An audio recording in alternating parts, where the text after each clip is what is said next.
Bruce Lee não lutava. Ele reescrevia as leis da natureza toda vez que entrava em ação. Era como assistir alguém tentando conter um raio com as mãos. Seus músculos não eram grandes, mas pareciam programados. Cada centímetro do corpo dele se mexia com uma função. Cada movimento era uma arma.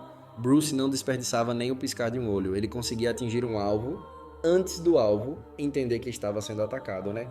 Era rápido demais para o olho humano. Para entender os golpes de Bruce, você tinha que assistir no replay. E mesmo assim, ainda parecia mentira. Velocidade, ele redefiniu isso, né? O cara conseguia apagar uma vela com um soco sem encostar nela. O ar deslocado pelo golpe era tão forte e tão preciso que apagava a chama. Quem viu achou que era efeito especial. Mas não, era Bruce Lee desafiando a matéria. Ele tinha um chute lateral que empurrava homens metros para trás. Um chute.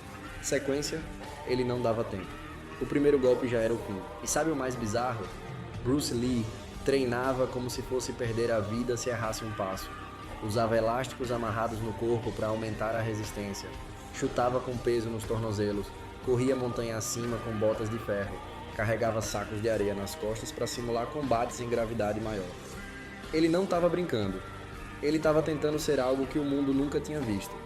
Fazia treinos de explosão com saco de cimento. Treinava o punho até sangrar. E dizia: a dor não é um limite, é uma fase. Quantas pessoas você conhece que falam com a dor como se fosse uma colega de treino? Bruce Lee era sinistro, mas era calculado. Ele não gritava, ele não se vangloriava, ele só fazia e deixava o mundo entender depois. Os especialistas em biomecânica analisaram seus movimentos e chegaram à conclusão: Bruce Lee conseguia gerar mais força em menos tempo do que qualquer atleta medido até hoje. Não estamos falando de lenda, estamos falando de dados, e para completar, ele era canhoto. Mas aprendeu a lutar e escrever com as duas mãos, porque dizia que o inimigo pode vir de qualquer lado. Ele treinava para nunca depender de um lado só do corpo, nem de um estilo só, nem de uma ideia só.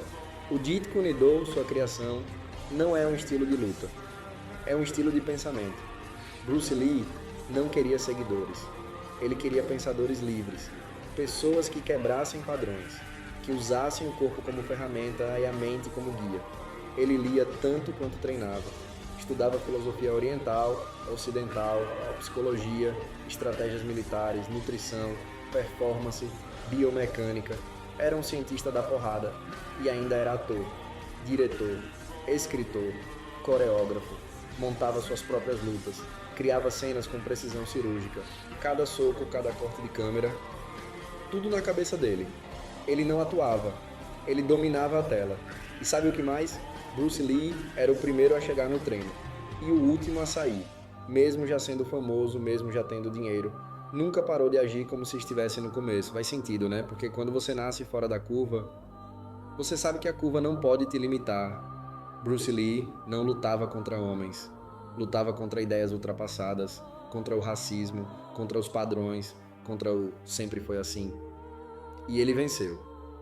Hoje, cada filme de ação que você vê, cada academia de artes marciais que existe fora da Ásia, cada lutador que mistura estilos, tem um pouco de Bruce Lee ali. Em vida, ele foi incompreendido, chamado de exagerado, de arrogante, de personagem demais. Mas o tempo mostrou, ele não era personagem, ele era a origem. Sabe o que isso significa? Que Bruce Lee não viveu no tempo dele. O tempo é que ainda está tentando alcançar o Bruce Lee.